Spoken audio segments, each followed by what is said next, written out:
Mi esposa preparó una cena elegante porque según, me tenía una mala noticia. Pero cuando llegó el momento, resulta que solo quería el divorcio. Yo solo sonreí, pero por alguna razón, ella se lo tomó a mal. La mesa estaba puesta como si fuera un aniversario, con velas altas, mantel blanco y la mejor vajilla, pero Daniela tenía esa mirada fija que yo ya conocía, la de cuando iba a soltar una bomba. Se acomodó el vestido negro, respiró hondo y soltó que quería el divorcio como si estuviera entregando la cuenta en un restaurante caro. Yo sentí algo parecido a alivio y sonreí. Ella se levantó de la silla como si la hubiera abofeteado, me llamó monstruo, psicópata, dijo que todo era una prueba que yo acababa de reprobar.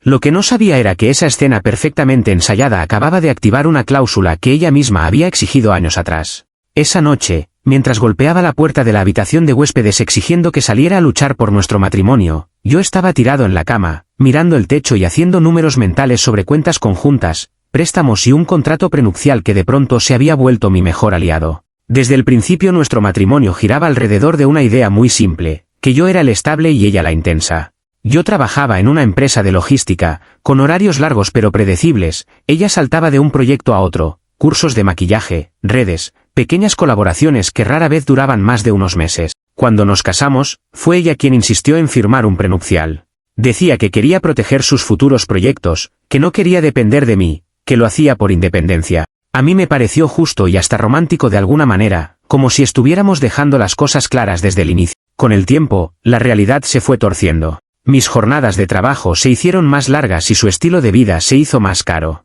Las tarjetas que estaban a mi nombre se usaban para ropa, viajes con amigas, gadgets, cenas donde yo ni siquiera estaba invitado. Cada vez que intentaba hablar de presupuesto o de ahorrar, ella giraba la conversación hacia lo emocional. Decía que yo solo pensaba en dinero, que no sabía disfrutar la vida, que la estaba apagando. Y cuando ya no tenía argumentos, sacaba el comodín del divorcio. Si sigues así, me voy, repetía. Si no cambias, pido el divorcio. Al principio, yo corría detrás de esas frases. Le pedía perdón por el tono, por haber mencionado la palabra presupuesto, por no haberla abrazado en el momento exacto que esperaba. Poco a poco me fui dando cuenta de que el divorcio no era un pensamiento real para ella, sino un arma. Una forma de medir cuánto estaba dispuesto a humillarme para que se quedara. Empecé a desconectarme por dentro, a responder menos, a guardar silencio. Ella interpretó esa calma como frialdad, nunca como cansancio. El mensaje de aquella mañana fue la primera señal clara de que algo diferente estaba en camino. Me escribió diciendo que esa noche quería hablar conmigo, que era importante, que me vistiera bien. Cuando llegué a casa y vi la mesa del comedor convertida en un restaurante caro, supe que venía show. Vino caro que yo había guardado para otra ocasión, platos que solo usábamos en fiestas, música suave de fondo. Ella había escogido un vestido negro que sabía que me gustaba y se movía por la cocina como una actriz ensayando su escena. Durante la cena, casi no habló de cosas concretas. Soltaba frases sueltas sobre no valorar lo que se tiene, sobre decisiones que cambian la vida, sobre cómo a veces hay que ser valiente y priorizarse. Yo comía en silencio, dejándola construir su monólogo. En otro momento de mi vida, habría intentado arrancarle la verdad, habría preguntado qué pasaba, habría ofrecido cambiar. Esa noche, solo quería escuchar el final del guión para poder seguir con mi vida. En la mitad del plato principal, dejó los cubiertos, se acomodó en la silla y me miró fijo. Dijo que tenía una mala noticia, que llevaba tiempo pensándolo, que ya no era feliz y que quería el divorcio. No hubo lágrimas, no hubo temblor en la voz, no hubo duda. Era una frase preparada, ensayada, la culminación de muchos meses de amenaza en voz baja. Durante un segundo, incluso me pareció que esperaba aplausos. Lo que no esperaba era mi reacción. Yo sentí una especie de peso cayendo de los hombros, un silencio interior que no sentía desde hacía años. Le dije que entendía, que si eso quería, lo aceptaba. Le di las gracias por decirlo con claridad y sonreí. No fue una sonrisa de burla, fue de descanso. Terminé mi copa de vino, recogí mi plato, lo llevé a la cocina y empecé a fregarlo como si acabáramos de discutir sobre la compra del mes. Cuando volví al comedor, ella estaba roja, con los ojos abiertos como platos. Me preguntó si eso era todo lo que iba a decir, si no iba a preguntarle por qué, si no iba a luchar por nosotros. Le respondí que si su decisión era divorciarse, lo mejor era asumirla con calma y hablar de detalles al día siguiente, cuando estuviéramos más frescos. Apagué una de las velas, recogí mi chaqueta y le dije que esa noche dormiría en la habitación de huéspedes. La frase encendió algo en ella. Empezó a gritar que yo era un insensible, que ningún hombre que amara de verdad aceptaría un divorcio con esa cara, que estaba demostrando que nunca me había importado. Dijo que todo era una prueba, que quería ver si estaba dispuesto a elegirla por encima de mi orgullo, que iba a contarle a todo el mundo la clase de monstruo frío que era. No respondí. Caminé por el pasillo, entré en la habitación de huéspedes, cerré la puerta con seguro y me senté en la cama. No fue una noche silenciosa. Daniela golpeó la puerta durante horas, lloró, me llamó psicópata, suplicó, amenazó con irse esa misma noche, luego con quedarse y hacerme la vida imposible, todo en ciclos. Yo me quedé acostado boca arriba, mirando la pintura descascarada del techo, sintiendo una extraña mezcla de tristeza y liberación. Por primera vez en años, no sentía que estuviera perdiendo algo valioso al no abrir la puerta. Sentía que, si aguantaba hasta el amanecer, algo iba a cambiar para siempre. A las 3 de la mañana los golpes se volvieron más espaciados. A las 4, solo se oía de vez en cuando el crujido del sofá en el salón. A las 7, el despertador del teléfono sonó y me levanté sin sentirme del todo descansado, pero sí claro. Salí de la habitación con cuidado de no despertarla.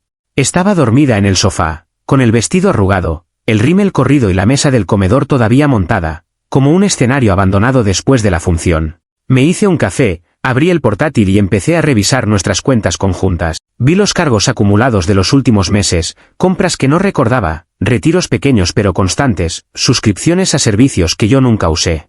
Y entonces me vino a la cabeza algo que llevaba años enterrado, el contrato prenupcial. En uno de los apartados, redactado con un lenguaje técnico que en su momento no me importó demasiado, se especificaba que cualquier solicitud de divorcio verbal, clara y explícita, formulada frente a terceros, activaba automáticamente un régimen de separación de bienes hasta que se firmara el divorcio definitivo. Esa cláusula no había sido idea mía. La había exigido ella, asesorada por un amigo abogado, para proteger sus supuestos proyectos y no quedar atrapada si algún día yo intentaba manipularla con el dinero. Recordé entonces un detalle de la cena que había pasado casi desapercibido en el momento. Antes de soltar la frase del divorcio, ella había llamado a sus padres por altavoz, les había dicho que por fin iba a tomar una decisión valiente y que escucharan. Quería audiencia para su acto. Y sin darse cuenta, había proporcionado justo los testigos que esa cláusula necesitaba para activarse. Estaban su voz, mi nombre, la palabra divorcio pronunciada varias veces y 2 adultos escuchando al otro lado de la línea. Toda su teatralidad, de pronto, trabajaba en mi favor. En cuanto terminé el café, escribí un correo a un abogado recomendando por un compañero de trabajo, adjunté una copia escaneada del prenupcial y pedí una reunión urgente. Le expliqué por encima lo ocurrido la noche anterior y señalé esa cláusula en concreto. Mientras enviaba el mensaje, miré a Daniela dormir en el sofá, abrazada a un cojín, ajena a la dimensión legal de su propio show. Por primera vez, tuve la sensación de que la historia que llevaba años repitiendo sobre quién tenía el control estaba a punto de invertirse. Actualización 1. Daniela se despertó hacia el mediodía, con resaca emocional y el maquillaje destrozado. Entró a la habitación de huéspedes sin siquiera tocar, como si la puerta cerrada de la noche anterior hubiera sido una anécdota. Empezó a hablar muy alto, casi gritando, diciendo que anulaba lo que había dicho la noche anterior, que no quería el divorcio de verdad, que todo había sido un impulso. Afirmó que estaba confundida, que había sido un calentón, que lo importante era que ahora yo demostrara si de verdad la amaba. Según ella, las palabras de la cena no contaban porque estaban dentro de un contexto emocional. Me dijo que esa cena había sido una prueba, que quería ver si yo estaba dispuesto a luchar por ella, a decirle que no aceptaba el divorcio, que rompería los papeles, que iba a cambiar todo lo que ella había criticado durante años. Repetía que los matrimonios de verdad se salvan en los momentos límites, que yo, al aceptar tan tranquilo, había demostrado que no tenía corazón. En su relato, de pronto, el problema no era haber pedido el divorcio, sino que yo no hubiera reaccionado de la forma correcta. La escuché sin interrumpirla.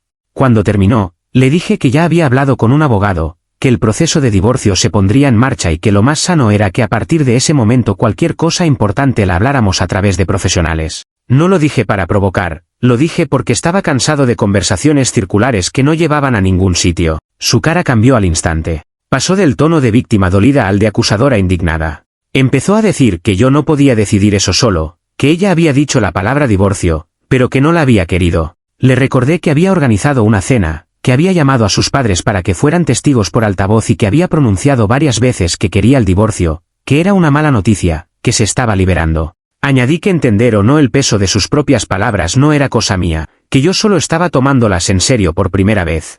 Eso la descolocó.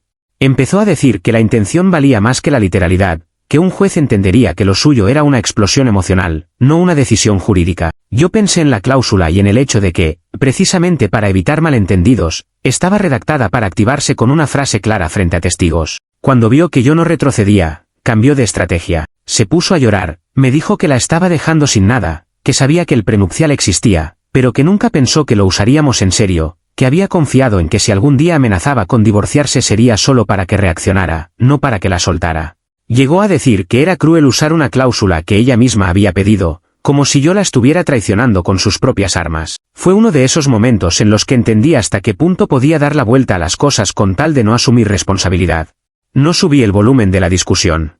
Me limité a repetir que el siguiente paso sería vernos en la oficina del abogado y que, hasta entonces, prefería que no habláramos de dinero ni de cuentas ni de bienes. Le pedí que, si necesitaba quedarse en la casa unos días, lo hiciera respetando espacios y horarios, sin escenas. Por dentro, sabía que esa calma la desquiciaba más que cualquier grito. Durante años se había alimentado de mi culpa y de mis esfuerzos por arreglar, y ahora se encontraba con un paredón de respuestas cortas y decisiones frías.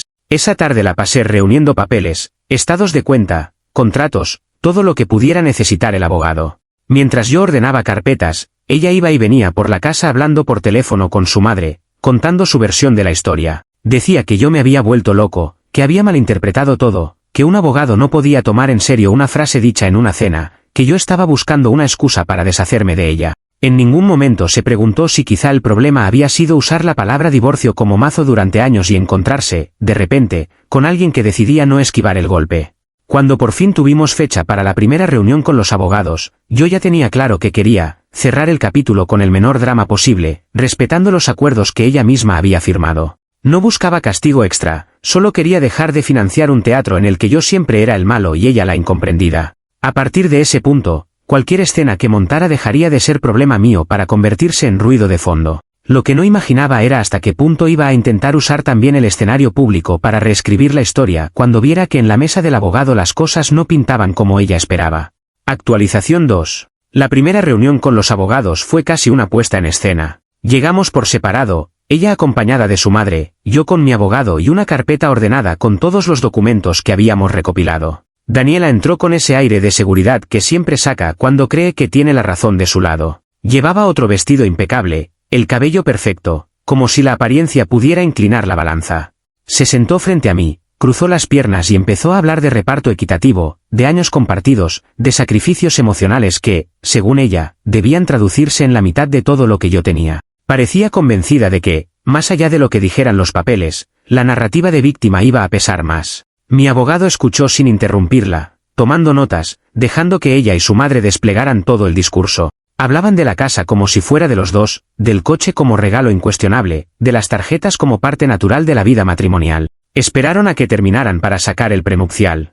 Lo puso en la mesa con calma, lo abrió en la página señalada con un marcador y leyó en voz alta la cláusula de separación de bienes que hablaba de la solicitud verbal de divorcio frente a testigos. El lenguaje era frío, técnico, pero la idea era simple. En el momento en que uno de los cónyuges pidiera el divorcio de forma clara y explícita ante terceros, el régimen de bienes se congelaba y volvía a ser separado hasta la resolución del proceso. La cara de Daniela cambió cuando reconoció el documento. Se notaba que lo había olvidado o que no le había prestado atención real en su momento. Lo había firmado confiada, pensando que esa herramienta estaría siempre de su lado. Mi abogado le recordó, con educación pero sin rodeos, que esa cláusula no era una imposición mía. Estaba ahí porque ella la había exigido, porque quería proteger lo que consideraba suyo. En el mismo contrato constaba el correo de su amigo abogado proponiendo exactamente ese texto como modelo. El golpe final vino cuando la conversación giró hacia la prueba de que esa solicitud de divorcio se había hecho de forma verbal y frente a testigos. La madre de Daniela, queriendo reforzar la versión de su hija, había guardado en su teléfono la llamada de altavoz de la noche de la cena. La intención original era mostrarle luego a las amigas cómo Daniela por fin se liberaba del esposo aburrido. Lo que no contaba era que, en esa grabación, se escuchaba con claridad su voz diciendo que quería el divorcio, que estaba tomando una decisión definitiva, que por fin iba a empezar una nueva vida. Se escuchaba mi nombre, se escuchaba su afirmación de que había sido una mala noticia que por fin se atrevía a dar.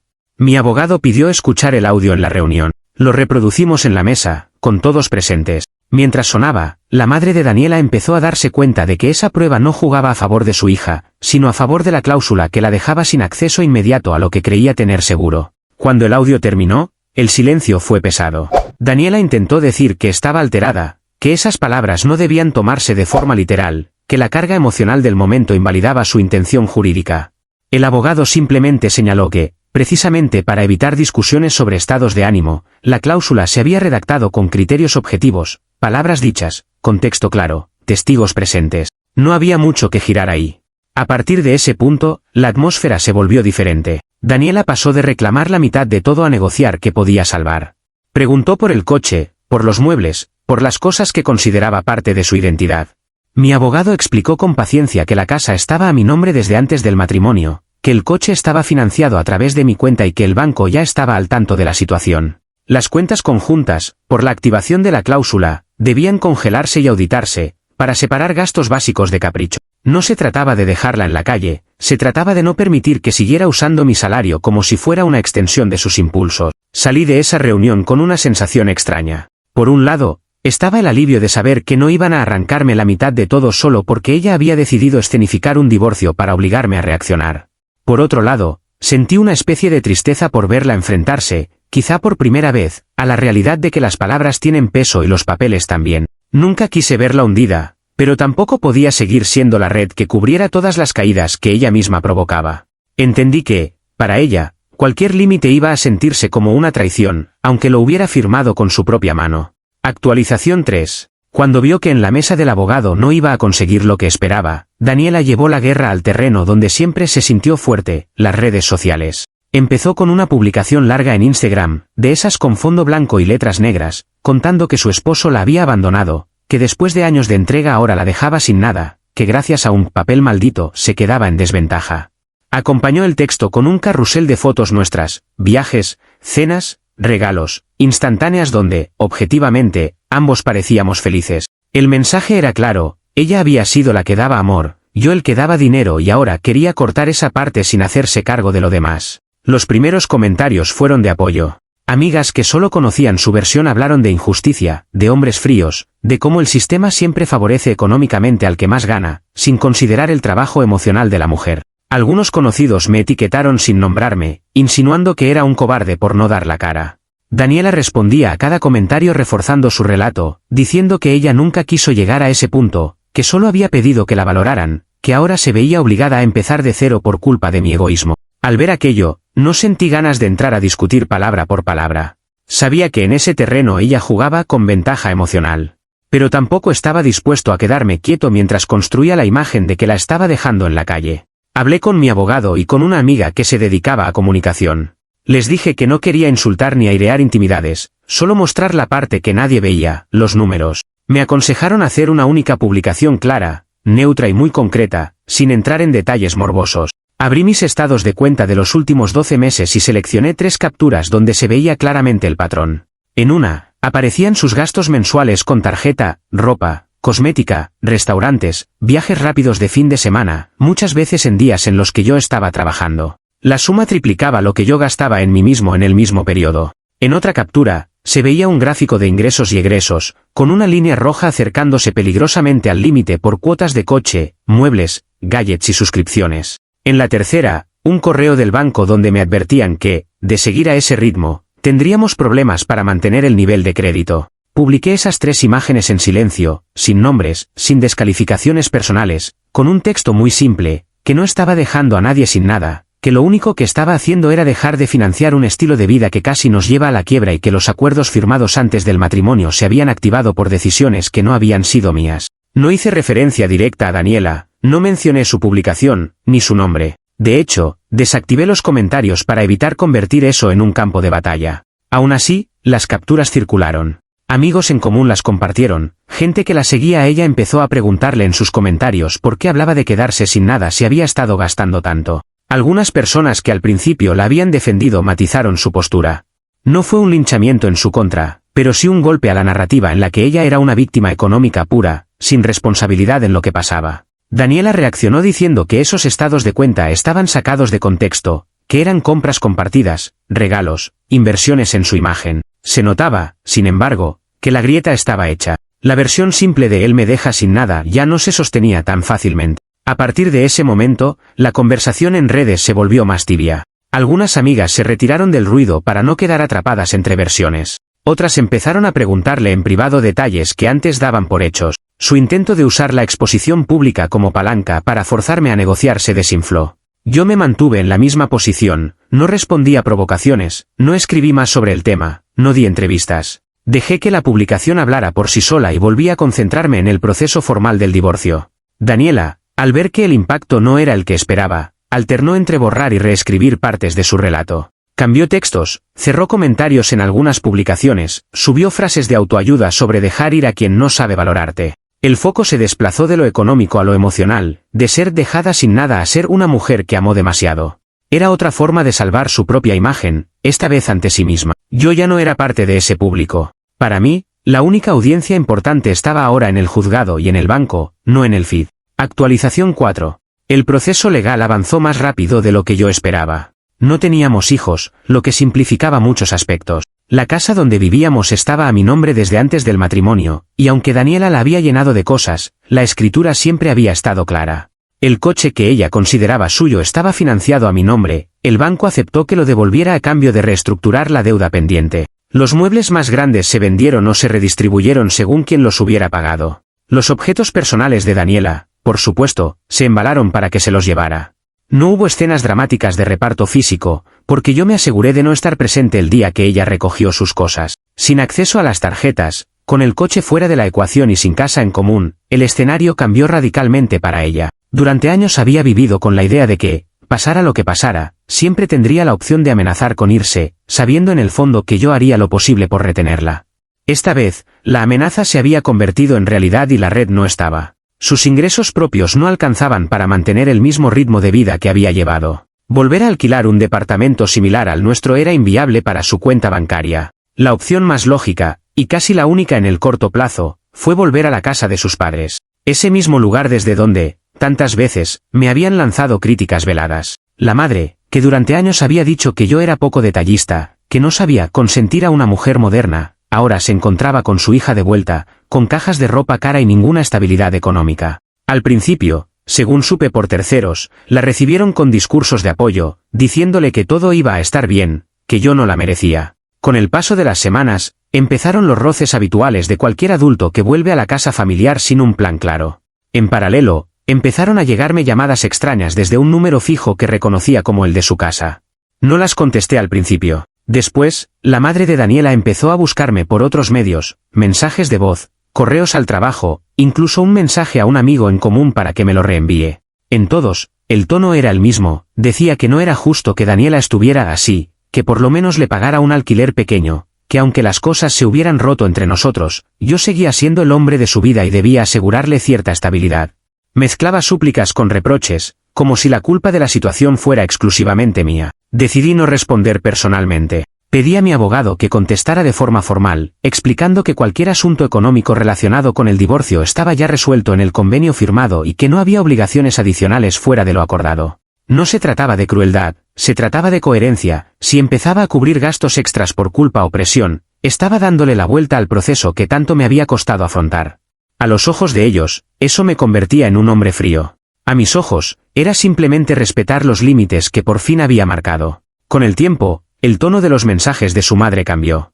Pasó de exigirme ayuda a lamentarse de la situación, a contarme que Daniela estaba deprimida, que no entendía cómo había llegado a ese punto. En un mensaje llegó a decir que su hija había cometido errores, que quizás se le fue la mano con el tema del divorcio, pero que al final todo se había descontrolado demasiado. Lo borró a los pocos minutos, quizá al darse cuenta de que estaba admitiendo más de lo que quería. Yo ya lo había leído. No sentí revancha, sentí una especie de confirmación de que, aunque nunca lo dijeran abiertamente, sabían en el fondo que había puesto las cosas en marcha. Saber que Daniela había tenido que regresar a esa misma casa desde donde tantas veces me había mirado por encima del hombro fue, para mí, más un contraste simbólico que una venganza. Yo no había ganado una guerra, simplemente había dejado de pelear en un terreno donde siempre perdía. Mientras ella renegociaba su vida desde cero, sin la tarjeta a mi nombre como comodín, yo empezaba a ver mis estados de cuenta respirar por primera vez en años. Las cifras dejaban de ser una amenaza constante para convertirse en algo manejable. La diferencia entre ambos caminos se hacía más grande cada mes.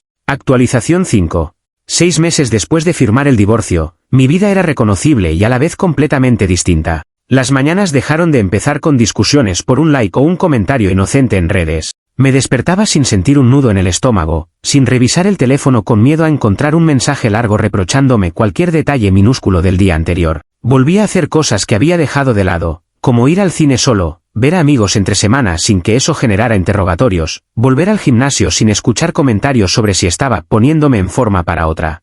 Económicamente, la diferencia era brutal. Sin el drenaje constante de gastos impulsivos, pude cerrar deudas que arrastraba desde hacía años. El banco, que en algún momento llegó a insinuar que debíamos revisar mis límites de crédito, empezó a ofrecerme condiciones mejores basadas en un historial limpio y en una relación mucho más sana con el dinero. Empecé a ahorrar sin sentir que era un acto de rebeldía contra nadie. Ver crecer una cuenta sin que al mes siguiente se vaciara por compras que ni recordaba era una sensación nueva, casi extraña. Tomé la decisión de empezar terapia, no para arreglar el matrimonio, como alguna vez lo intenté, sino para entender por qué había soportado tanto. En las sesiones hablábamos menos de Daniela como persona y más de los mecanismos que yo había ido desarrollando para aguantar el drama, para minimizar mis necesidades, para evitar el conflicto a costa de mí mismo. Fue incómodo al principio, pero me ayudó a ver que la cena del divorcio no había sido un rayo en cielo despejado, sino el último acto de una obra que llevaba tiempo montándose. De Daniela sé lo justo. Supe que se cambió de ciudad un tiempo, que trabajó en una tienda de ropa, que intentó relanzar algunos proyectos personales que nunca terminaban de despegar. De vez en cuando, alguien me manda una captura de sus redes donde publica frases sobre haber amado demasiado a la persona equivocada, sobre hombres incapaces de valorar a una mujer intensa, sobre renacer de las cenizas. No siento ganas de responder ni de corregir nada. Entendí que su forma de sobrevivir es contarse siempre como la que entrega todo y recibe poco, aunque los números hayan dicho otra cosa. Cuando alguien me pregunta si me siento culpable por cómo terminaron las cosas, respondo que no.